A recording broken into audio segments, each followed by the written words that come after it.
13 octobre 1960. Dans un restaurant suisse appelé Plat d'Argent, Félix Roland Moumié accorde une interview à William Bechtel, qui se présente comme un journaliste.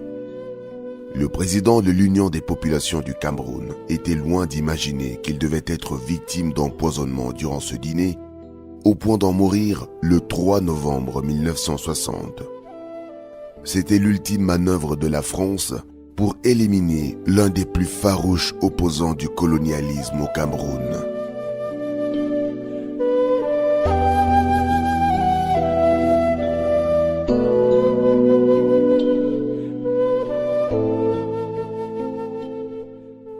Les premiers pas de Félix Roland Moumié avaient très vite révélé la marque d'un génie qui saura se démarquer parmi les siens. À l'âge de 16 ans seulement, le natif de Fumban est admis au concours de l'école supérieure Édouard Renard à Brazzaville, avant de débuter ses études de médecine 4 ans plus tard à l'école William Ponty de Dakar. Son aventure de chirurgien débute à Kribi au sud du pays. Il évoluera dans cette région pendant 5 années avec autant de défis professionnels.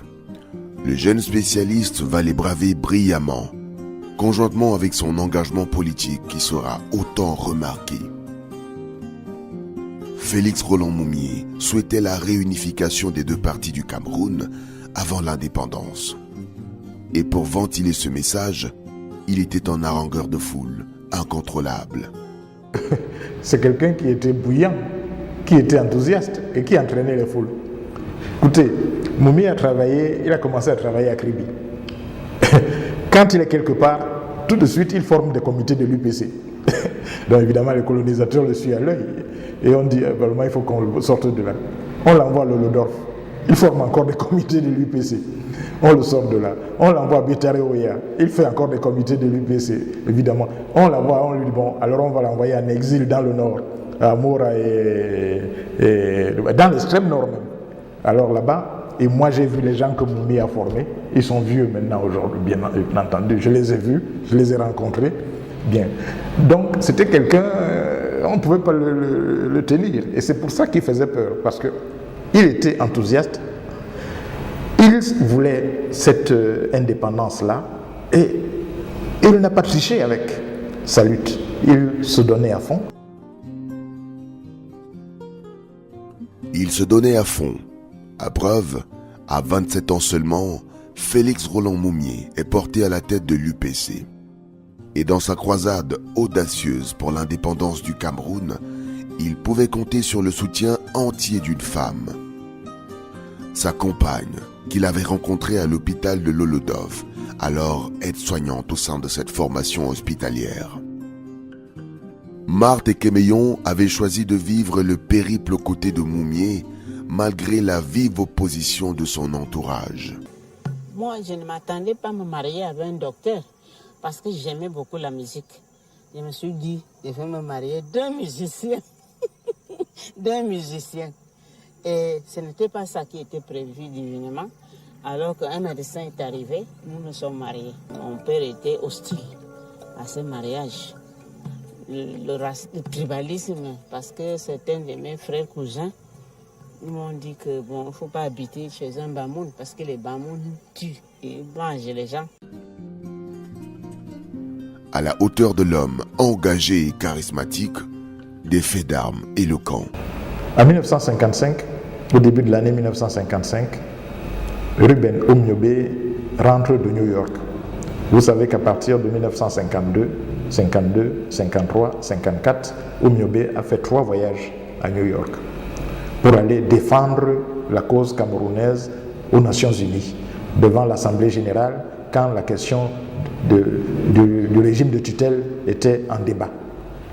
Et donc Omniobé rentre au début de l'année 1955, et pour éviter les tracasseries qu'on lui préparait, il va en Sanaga maritime, quitte Douala. Il s'installe en Sanaga maritime et se met presque un peu en clandestinité. Donc, tous les événements qui ont eu lieu à Douala étaient menés principalement par Moumié. Alors, qu'est-ce qui a eu lieu à Douala? Beaucoup de manifestations. Il y avait énormément d'effervescence en cette année, en ces années-là, beaucoup de manifestations.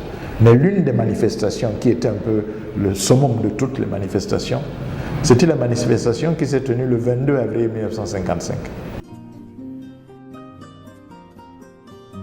Le 22 avril 1955, l'UPC et plusieurs autres organisations font un grand meeting pour dire que, après avoir cherché à comprendre clairement quelle est la date de l'indépendance, puisque nous avions le droit de demander l'indépendance quand nous le voulions, ce n'étant pas une colonie, et que la France tergiverse, eh bien nous, les Camerounais, nous déclarons qu'à la fin de l'année 1955, c'est la fin du régime de tutelle.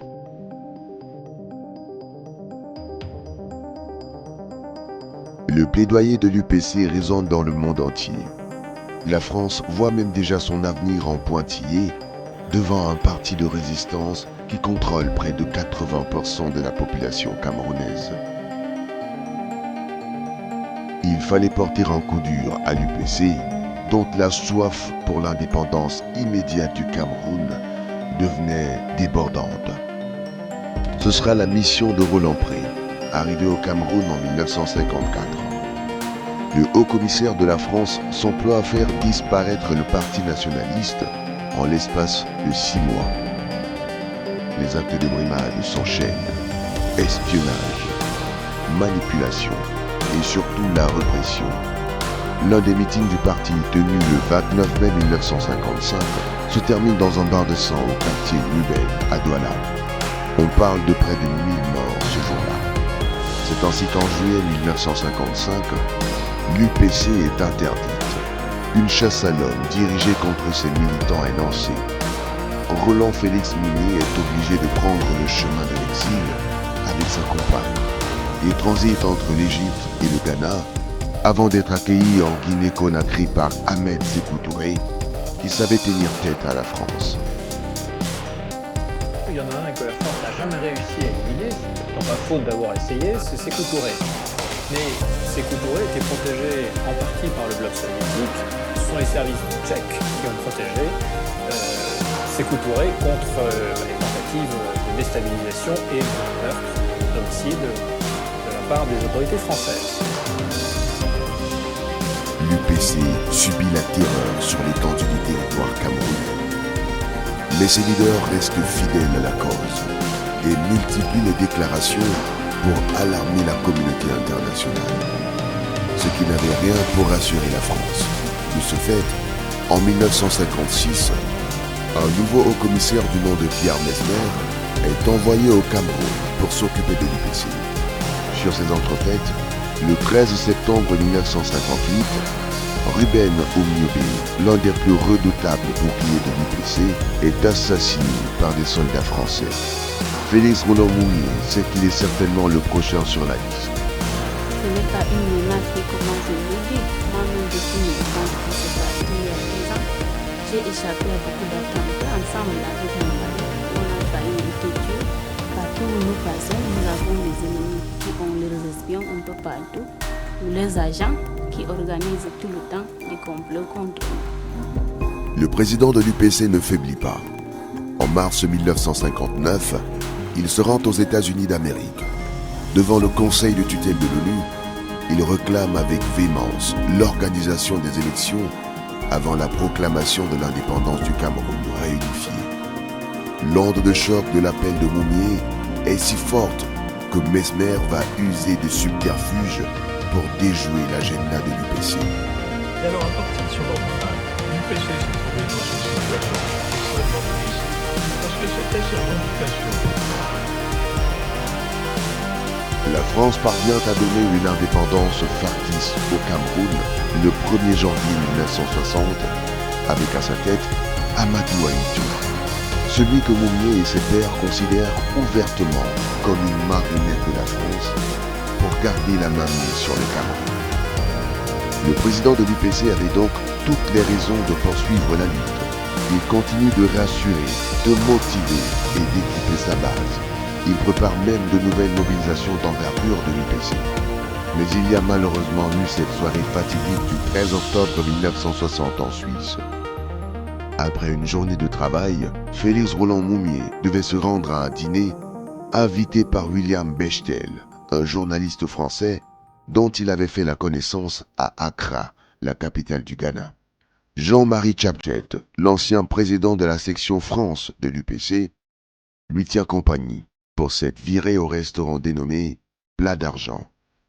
La table numéro 5 avait été réservée pour la circonstance par William Bechtel. À un moment donné, alors qu'il s'était servi, je crois, du pastis, quelqu'un est venu dire à Moumié, enfin un des serveurs du restaurant, qu'on l'appelait au téléphone. À l'époque, nous n'avions pas encore les portables et tout ça. Le téléphone, c'était dans une cabine. Donc il fallait se lever et aller dans cette cabine-là pour pouvoir téléphoner. Et Moumié s'est levé. Arrivé là-bas, il n'a eu personne au bout du fil. Et quand il est revenu, il a dit « Je n'ai eu personne au bout du fil ». Il a repris sa place et il a bu son verre. Après avoir bu son verre, il a dit que le verre avait un goût. Mais c'était trop tard. C'était trop tard, il avait déjà tout avalé. Et le travail qu'ils avaient prévu avec William Bechtel, ou le semblant de travail qu'ils avaient prévu, William Bechtel a fait jusqu'au bout, comme s'il faisait une interview, comme s'il demandait à Moumié les choses de la lutte, comment ça se passe, etc. etc. Ça s'est passé et Moumié n'a rien ressenti. Il ne ressent rien sur le moment. Ce n'est que des heures plus tard, dans son hôtel, qu'il est réveillé par de violents maux de ventre et une paralysie des jambes. Félix Roland Moumié est aussitôt transporté à l'hôpital cantonal de Genève. Le leader politique est de plus en plus faible, mais trouve la force pour dire ce qu'il traverse. Quand il est arrivé, il a dit on m'a empoisonné, le thallium a été mélangé à du Pernod, j'ai eu un goût qui était bizarre, je sais que c'est ça. Et à l'époque, on était très désarmés contre le thallium. Quand quelqu'un avait pris du thallium, c'était pratiquement impossible de le sauver, n'est-ce pas ? Il était donc impossible de sauver Moumié, malgré son état qui s'aggravait. Il va sombrer plusieurs jours dans le coma. Alarmée, Marthe Moumié tente l'expédition de la dernière chance pour sauver son compagnon de toujours. Le 1er novembre, c'est d'abord la radio Brazzaville qui a annoncé que mon mari était gravement malade, hospitalisé dans un hôpital cantonal à Genève par suite d'un empoisonnement. Enfin, j'étais étonnée du fait qu'il y a eu un grand silence. Je n'étais pas avertie comme quoi mon mari était malade parce que avant que la radio en parle, il avait déjà fait quelques jours à l'hôpital. Au thallium, le leader de l'opposition camerounaise, Félix Moumié, a été transféré à l'hôpital. Félix Moumié est président du parti camerounais clandestin UPC. Le président de l'UPC, Félix Moumié, se trouve entre la vie et la mort. Le 3 novembre 1960, Félix Roland Moumié est mort. L'UPC vient de perdre un autre défenseur invétéré de sa cause. La nouvelle fait le tour du monde. La France est pointée du doigt à travers l'organisation appelée la Main Rouge, comme l'a mentionné Félix Roland Moumié dans sa dernière missive portée à Ahmed Sékou Touré. Crime précis, le gouvernement français porte une lourde responsabilité et c'est de ce côté-là qu'il faut chercher les responsables. Nous détenons des preuves que nous ferons valoir en temps opportun. C'est une organisation qui opère et qui est attachée directement au 2e bureau français, qui opère non seulement dans votre pays, mais en Belgique, en Allemagne de l'Ouest, en Italie, et qui a déjà fait beaucoup de victimes dans les milieux nationalistes africains. La suspicion est entière sur le rôle de William Bechtel. C'est un officier de l'armée française à la retraite qui se présente parfois comme un vendeur de voitures, parfois comme un journaliste. Les cicatrices que nous En portons effet, sur nos corps et dans il nos signe âmes nous quelques rappelleront articles ce qui sous ne le doit jamais pseudonyme être oublié, Claude Bonnet dans le répété journal ou La accepté. Suisse. Il y a Réserviste quelques pour le jours à service Kinshasa, français de une documentation coalition d'organisations extérieure de femmes et de m'a transmis un contre-espionnage, message clair. Bechtel était en réalité un espion français d'origine suisse dont la mission était de prendre en filature des personnalités qui militaient pour des mouvements indépendantistes en Afrique, comme Félix Roland Moumié. Alors qu'il s'était réfugié en France depuis des lustres, William Bechtel va quitter la France pour la Belgique en 1974. Repéré, il est interpellé et extradé en Genève pour être jugé. Pour le défendre, l'avocat suisse Marc Benon, il défend vigoureusement Bechtel. Pour lui, son client est un officier supérieur qui ne pouvait pas être enrôlé pour ce type de crime. Le départ prolongé de son client de Genève était hasardeux. Pour répondre à la question du thallium retrouvé dans la poche de Bechtel, il indique tout simplement que la perquisition à son domicile avait mis trop de temps pour être faite, en déduisant ainsi que quelqu'un d'autre aurait pu en mettre pour l'incriminer. Un non-lieu est prononcé. William Bechtel est libre. Quid de Félix Roland Moumié? Il a d'abord fait, il a tenu. Et c'est ce qu'on demande d'abord aux UPCistes, c'est de tenir. Contre vents et marées, en dépit des difficultés, notre combat n'est pas facile. Et ce qui est facile, c'est de dire j'arrête.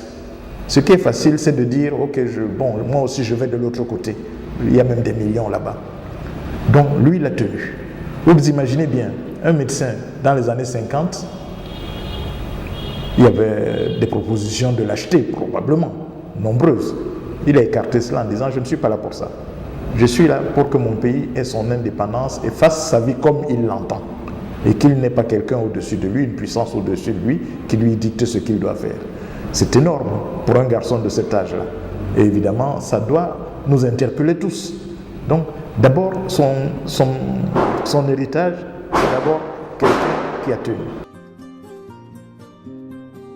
Les restes de Félix Roland Moumié avaient été transférés en Guinée-Conakry avec les soins du président Ahmed Sékou Touré. Aux dernières nouvelles, sa tombe a été profanée. Au Cameroun, il a été officiellement proclamé héros national par la loi du 16 janvier 1991 de l'Assemblée nationale. Son aventure demeure un mystère pour une bonne frange des nouvelles générations au Cameroun.